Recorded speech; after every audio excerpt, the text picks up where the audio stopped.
আসসালামু আলাইকুম। Welcome back to Hasnat আরবিন অ্যান্ড মামুনিস ব্লগ। কেমন আছেন সবাই?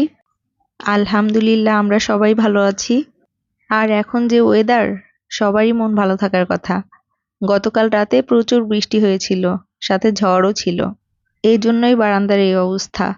প্রচুর ধুলা জমেছে, তাই সকালবেলা উঠেই ঘর ঝাড়ু দিতে আসলাম। ঘরটা ঝাড়ু দিয়ে এখন সকালে নাস্তা বানাবো। আয়ান একটু রুটিটা পছন্দ করে, এজন্য আজকে রুটি বানাতে আসলাম।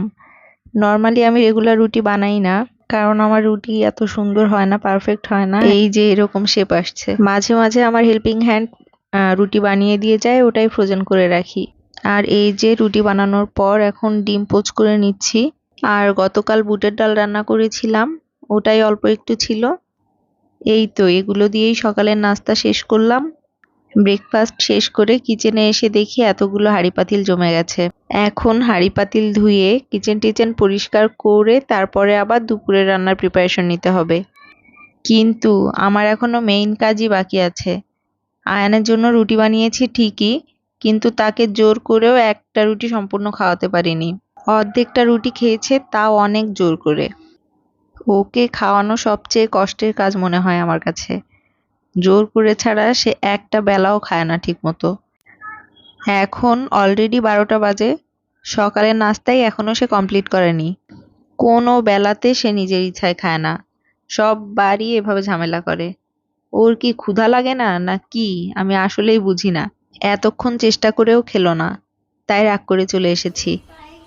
এখন রান্না শুরু না করলে আবার দুপুরে লেট হয়ে যাবে।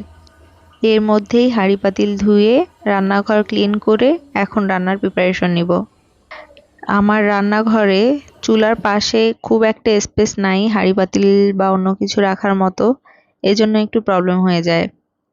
এখন এই তো মাংস ভিজিয়ে নিলাম, আর করলা ভাজি করব, এই জন্য করলা কেটে নিচ্ছি। একটা করলা কেটেছি, তাতেই অনেকটা হয়েছে। আমাদের বাসায় একটু তরকারি কমই খায়, প্রায় অনেকটা করলাই থেকে গিয়েছিল। এখন একটু আলু কুচিয়ে নিচ্ছি। আলু আর চিংড়ি মাছ দিয়ে করলাটা ভাজি করব। করলাতে একটু লবণ দিয়ে কষলে নিচ্ছি, যাতে তিতা ভাবটা একটু কম লাগে। এর মাঝে একটা কড়াইতে তেল গরম দিয়েছি। তেল গরম হলে এতে পেঁয়াজ আর কাঁচামরিচ দিয়ে একটু নেড়ে দেব। এরপর একটু লবণ, হলুদ আর জিরা গুঁড়া দিয়ে ভালো মতো নেড়ে চিংড়ি মাছগুলো দিয়ে দিলাম। এখন চিংড়ি মাছগুলো মশলাগুলোর সাথে খুব ভালোভাবে কষিয়ে নিতে হবে। চিংড়ি মাছটা খুব ভালো মতো কষানো হলে এতে করলাগুলো দিয়ে দিলাম। ব্যাস, এখন করলাটা এপাশ ওপাশ করে ভেজে যতক্ষণ না ফুল কুক হয় ততক্ষণ ভেজে নেব। আর আজকে একটু ভিন্ন পদ্ধতিতে মুরগি রান্না করব। মুরগি রান্নার ফুল রেসিপি এখানে শেয়ার করছি না, কারণ ভিডিওটা অনেক বড় হয়ে যাবে। নেক্সট ভিডিওতে অবশ্যই শেয়ার করে দেব ইনশাআল্লাহ।